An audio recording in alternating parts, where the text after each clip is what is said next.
Right now, somewhere in your body, an alarm is going off, not because you're in danger, not because something is chasing you, probably.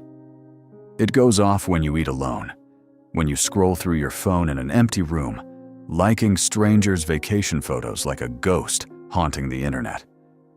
When the group chat goes quiet and you notice, and you start doing the math on who muted you. You call this feeling loneliness. But the real answer is far stranger. Loneliness isn't sadness. It's a survival signal, buried in you for at least 300,000 years. And it is still working exactly as designed, whether you asked for it or not. Here's what that means. For most of human history, being alone didn't mean quiet time. It meant death. Slow, unglamorous, eaten by something death. A solitary human on the African savanna, 300,000 years ago, faced predators built to kill in seconds. Lions hunt in groups. Hyenas hunt in groups. Humans survived because they hunted, slept, and raised children in groups too. Mostly because a human alone was just a snack with better posture.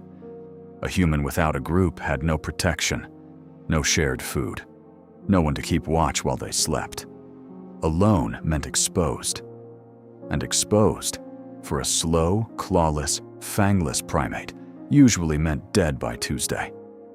So evolution did something clever, in its usual cheerful way.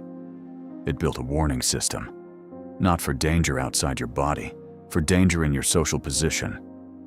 Psychologist John Cacioppo, who spent decades studying loneliness at the University of Chicago, called this the loneliness response. He found that when people feel disconnected, their bodies react almost exactly like they do under physical threat. Blood pressure rises. Sleep gets worse. The immune system shifts into a defensive posture, bracing for wounds that never come, like a bodyguard standing outside an empty house. Your body cannot tell the difference between no one being around to protect you from a predator and no one liking your post.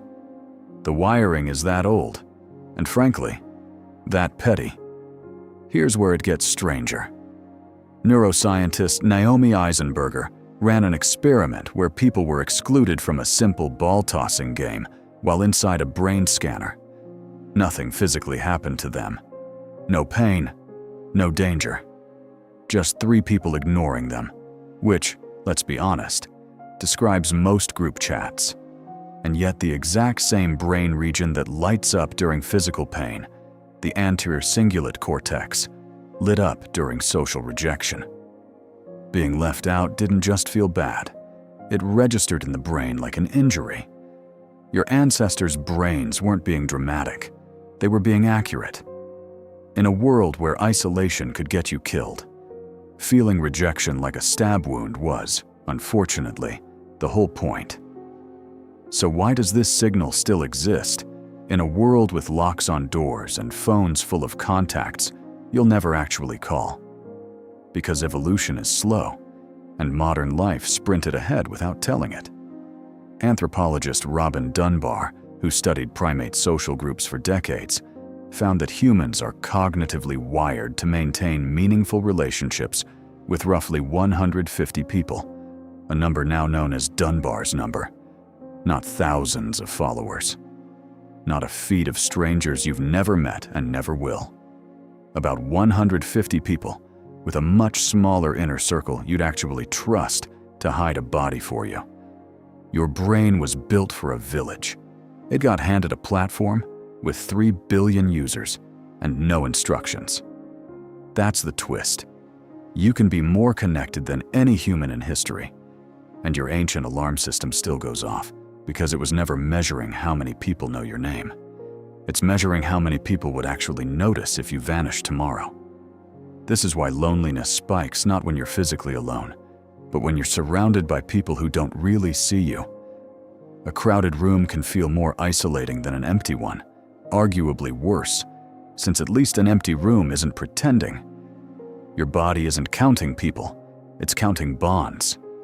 So the next time that ache shows up, after closing your laptop, after a party where you still felt invisible, after a day of messages that said nothing, It isn't a flaw in you. It's a 300,000-year-old system doing exactly what it was built to do, badly adjusted for an era of group chats and read receipts. It's not telling you that you're broken.